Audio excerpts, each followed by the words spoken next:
Selamat siang semuanya. Balik lagi bersama saya. Kali ini kita akan ngebahas Tritunggal. Mari kita lihat video berikut ini.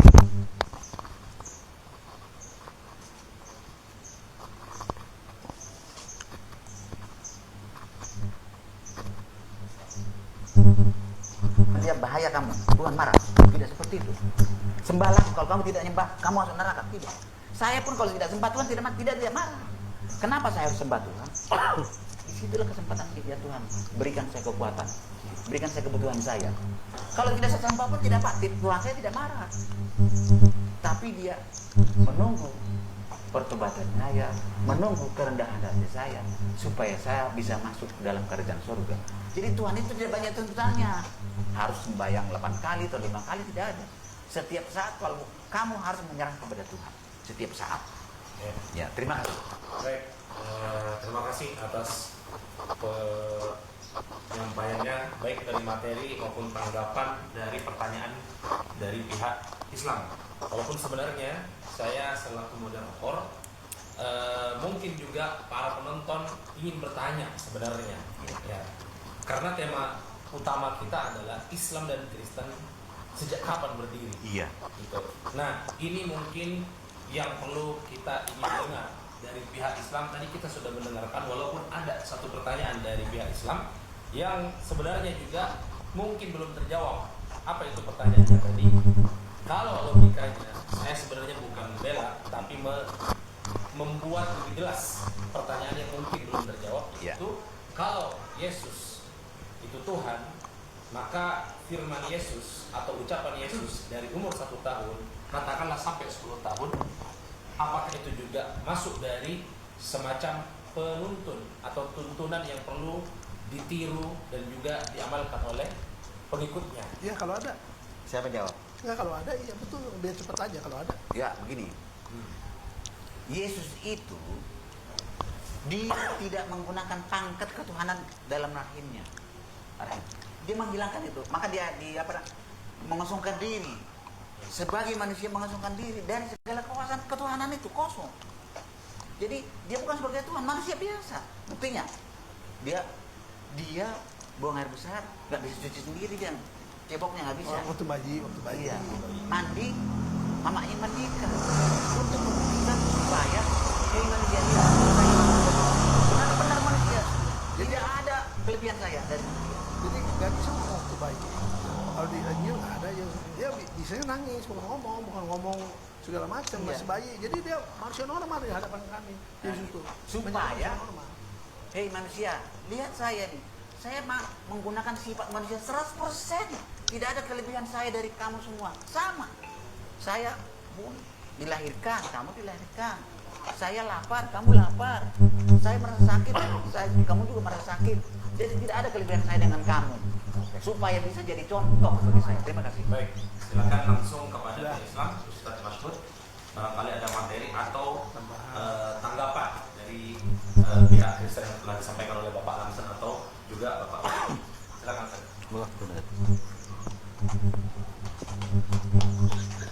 Pak Hendra, ada waktu bentar. Aku mentok di bagian agentnya. Boleh. Duduk, kita lihat sama-sama. Disampaikan oleh Bapak Lamson atau juga Bapak. Silakan Ustaz. Bismillahirrahmanirrahim. Tadi sebetulnya yang saya jelaskan itu adalah kalau Quran menyebutkan Muslim, ya mereka adalah Muslim, Nabi-Nabi itu adalah Muslim karena menyembah the only God, Maha Tunggal, bukan tiga yang tunggal. Artinya orang Yahudi dengan orang Islam sepakat bahwa Tuhan orang Islam itu Tuhan kami. Cuman kami bukan orang Islam, kami hanya mengakui Taurat. Artinya dalam perspektif Yahudi dan Islam, ini perspektif kami ya Pak. Kalau perspektif Bapak kan hak Bapak untuk Trinitas. Dalam perspektif Yahudi ya Tuhan itu yang Maha Tunggal, dia tidak menjadi manusia, tidak menjadi Roh Kudus. Itu memang perspektif dan this is the way we believe. Artinya kalau dipaksa-paksa harus Trinitas ya kita nggak mau. Bapak harus paksa di Maha Tunggal juga nggak mau. Nah karena itu yang kita yakini. Ya, dan sebetulnya gini, yang kami sebutkan gini, orang-orang itu Muslim. Seperti saya waktu dengar Rabbi Tovia soal muslim etika, dia mengatakan karena Yahudi sama dengan kita nyembah Tuhan yang Allah yang esa. Oh iya lagi ya muslim. Tapi untuk yang Trinitas tidak gitu loh. Karena syarat muslim itu kan memang nyembah the only one. Tidak ada embel-embel roh kudus, tidak ada embel-embel putra. Itu maaf ya dari artinya nggak ada masalah. Nah, memang banyak teman-teman muslim yang mengatakan Yesus agama Islam ini sebetulnya yang disebut agama Islam kan memang setelah Rasulullah dan aku sempurnakan agamamu dan Islam jadi agamamu begitu kan. Jadi memang harusnya sebutnya muslim, Yesus itu muslim karena muslim itu ada makna universal. Ya, terima kasih. Teman-teman itu yang Karena saya juga muslim. Nah, nanti dulu. Bukan, karena Bapak Trinitas. Bukan. Saya sudah katakan tadi mungkin mungkin Ya, enggak apa-apa, enggak apa-apa. kurang perhatikan. Ya. Kurang perhatikan tadi. Saya tidak memaksakan harus trinitas, harus monotas, monoteisme. iya. Tidak ada. Karena di Alkitab saya tidak ada mengatakan kamu harus trinitas supaya kamu surga. Tidak ada. Itulah dia perkataan Lamsen Naibaho bahwa kamu harus percaya Trinitas supaya masuk surga. Itu tidak ada, kata Lamsen Naibaho. Kita lihat perkataannya sekali lagi ya.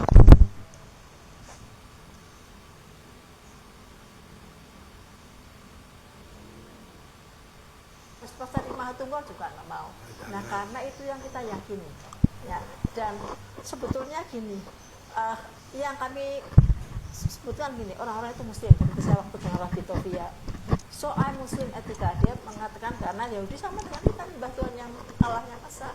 Oh iya Rabbi ya muslim. Tapi untuk yang Trinitas tidak gitu loh. Karena syarat muslim itu kan memang nyembah the only one. Tidak ada embel-embel roh kudus, tidak ada embel-embel putra. Itu maaf ya dari artinya nggak ada masalah kalau Bapak berbeda. Nah, memang banyak teman-teman muslim yang mengatakan Yesus agama Islam ini sebetulnya yang disebut agama Islam kan memang setelah Rasulullah dan aku sempurnakan agamamu dan Islam jadi agamamu begitu kan. Jadi memang harusnya sebutnya muslim, Yesus itu muslim karena muslim itu ada makna universal. Ya, terima Ya, kasih. teman-teman itu yang Karena saya juga muslim. Nah, nanti dulu. Bukan, karena Bapak Trinitas. Bukan. Saya sudah katakan tadi mungkin mungkin Ya, enggak apa-apa, enggak apa-apa. kurang perhatikan. Ya. Kurang perhatikan tadi. Saya tidak memaksakan harus trinitas, harus monotas, monoteisme. Tidak ada. Karena di Alkitab saya tidak ada mengatakan kamu harus trinitas supaya kamu surga. Tidak ada. Oh, Lamsen Naibaho bilang kamu harus Trinitas supaya kamu masuk surga. Tidak ada. Berarti tidak percaya Trinitas tidak mempengaruhi keselamatan. Itu salah. Kenapa? Karena justru orang tidak percaya Trinitas atau titik tunggal itu sesat. Jadi orang sesat masuk neraka. Jelas? Kita lihat penjelasan berikut ini.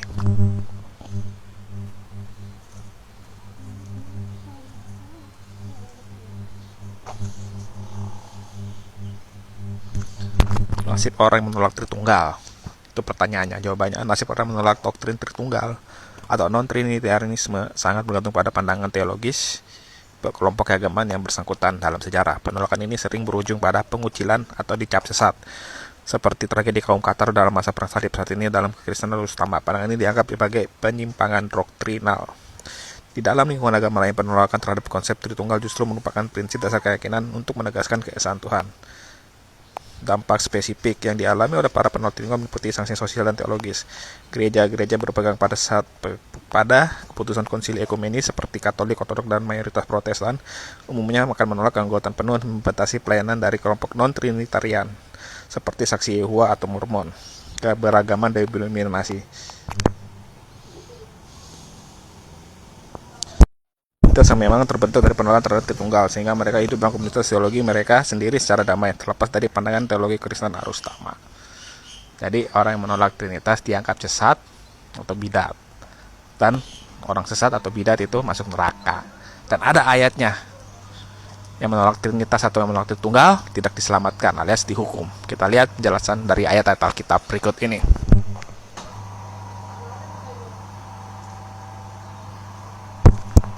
Di Markus 16 ayat 16, siapa yang percaya dan dibaptis akan diselamatkan, tetapi siapa yang tidak percaya akan dihukum. Tidak percaya kepada siapa? Tidak percaya kepada Allah Tritunggal. Atau tidak percaya kepada Allah Trinitas itu dihukum. Jadi ini jelas ayatnya.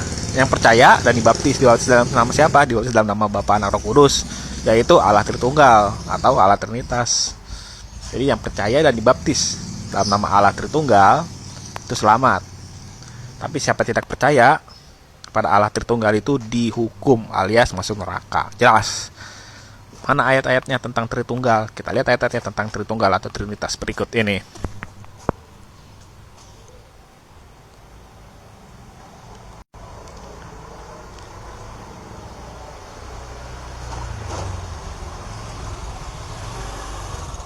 Kejadian 1 ayat 1 sampai 3. Pada mulanya Allah, Roh Allah, berfirmanlah Allah. Ini adalah Tritunggal atau Trinitas. Jadi jelas ketika lu baca Alkitab di ayat pertama, halaman pertama, bagian awal Alkitab sudah menjelaskan Tritunggal atau Trinitas. Jelas? Jelas. Itu di perjanjian lama. Bagaimana dengan perjanjian baru? Baptislah mereka dalam nama Bapa dan Anak dan Roh Kudus. Matius 8 ayat 19. Yang ini kan Tritunggalnya nggak kelihatan wujudnya. Mana wujud Allah Tritunggal? Kita lihat wujud Allah Tritunggalnya ya.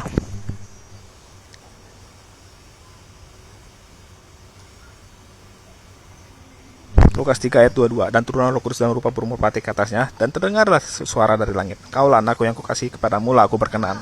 Lukas 3 ayat 22. Ini adalah wujud Allah Tritunggal. Bapa tidak kelihatan wujudnya, hanya suaranya saja.